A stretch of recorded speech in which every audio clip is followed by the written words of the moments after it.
Assalamualaikum warahmatullahi wabarakatuh. Saya Mila Erviana dengan NPM 2404011012 dari Program Studi Komunikasi dan Penyiaran Islam Fakultas Usuluddin Adab dan Dakwah UIN Jurai Siwo Lampung.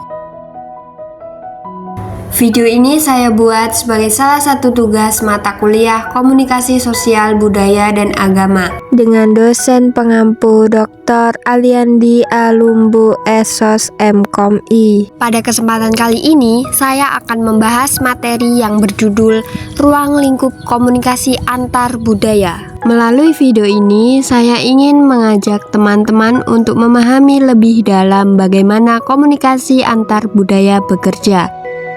Apa saja unsur-unsurnya, serta mengapa penting bagi kita di tengah keberagaman masyarakat saat ini.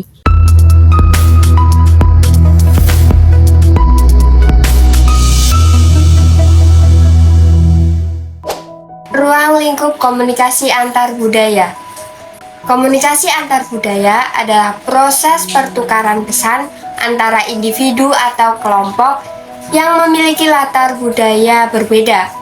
Di era globalisasi, interaksi seperti ini itu semakin sering terjadi, baik dalam pendidikan, bisnis, maupun kehidupan sehari-hari. Bahasa menjadi sarana utama dalam komunikasi, tetapi dapat menjadi sumber perbedaan. Bahasa itu tidak hanya menyampaikan pesan saja, tetapi juga mencerminkan pola pikir suatu budaya. Jadi, memahami komunikasi antar budaya sangat penting agar kita dapat menjalin hubungan sosial yang harmonis, saling menghargai, dan terhindar dari konflik akibat salah paham. Peran komunikasi dalam peradaban. Komunikasi adalah dasar terbentuknya peradaban manusia. Sejak dahulu, manusia menggunakan simbol, bahasa, dan ritual untuk menyampaikan ide, membangun norma sosial, serta memperkuat identitas kelompok. Contohnya, di Indonesia, kita mengenal pantun, pepatah, dan cerita rakyat yang mengandung nilai moral dan budaya. Musyawarah desa juga menjadi contoh nyata komunikasi yang menciptakan kesalahpahaman dan persatuan. Namun, di era digital, pola komunikasi ini mulai berubah. Media sosial seperti WhatsApp, TikTok, dan Instagram itu membuat interaksi jadi lebih cepat, tapi juga rawan kesalahpahaman, terutama antar generasi. Meskipun begitu, teknologi tetap bisa menjadi sarana untuk memperluas wawasan budaya dan memperkuat hubungan antar bangsa. Memahami komunikasi antar budaya.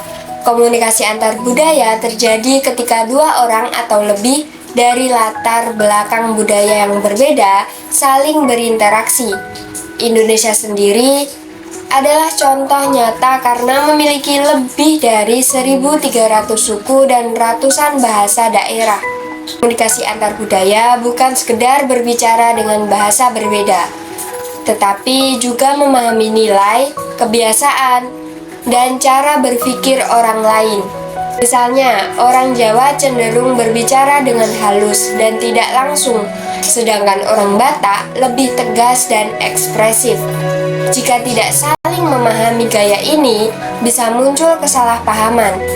Hal yang sama juga terjadi di dunia pendidikan atau pekerjaan lintas negara, di mana perbedaan budaya memengaruhi cara berkomunikasi. Fenomena komunikasi lintas budaya kini bisa kita lihat di banyak bidang kehidupan. Dalam pendidikan, banyak mahasiswa asing yang belajar di Indonesia dan sebaliknya. Dalam pariwisata, wisatawan mancanegara berinteraksi dengan masyarakat lokal.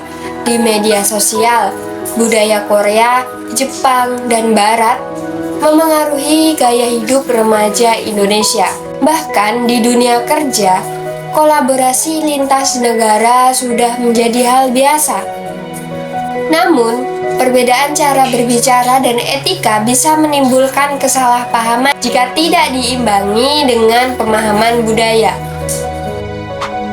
Dimensi komunikasi antar budaya.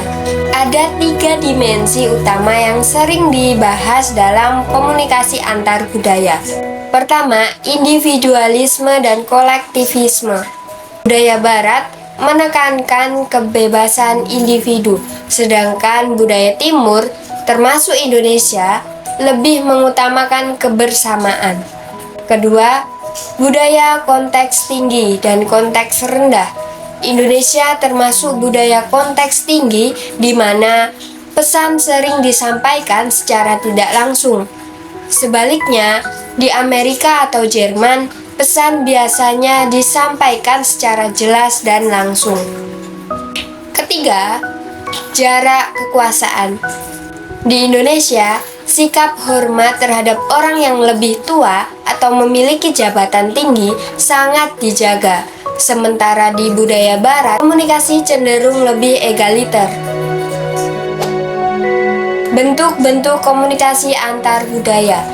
Komunikasi antar budaya bisa terjadi dalam berbagai bentuk. Yang pertama adalah komunikasi verbal, yaitu menggunakan bahasa lisan. Yang kedua, komunikasi nonverbal, seperti ekspresi wajah, gerak tubuh, atau kontak mata. Dan yang ketiga adalah campur kode, yaitu pengguna 2 bahasa atau lebih dalam satu kalimat. Fenomena ini yang banyak ditemukan pada anak muda zaman sekarang. Kesimpulan dari seluruh pembahasan ini dapat kita simpulkan bahwa komunikasi antar budaya adalah kemampuan penting di era globalisasi. Melalui komunikasi, kita belajar menghargai perbedaan, menghindari konflik, dan membangun hubungan sosial yang harmonis dengan memahami cara berpikir dan nilai budaya orang lain. Kita bisa menjadikan keberagaman sebagai kekuatan, bukan penghalang. Itu saja penjelasan tentang ruang lingkup komunikasi antar budaya yang dapat saya sampaikan. Kurang dan lebihnya saya mohon maaf. Wabillahi taufiq wal hidayah. Wassalamualaikum warahmatullahi wabarakatuh.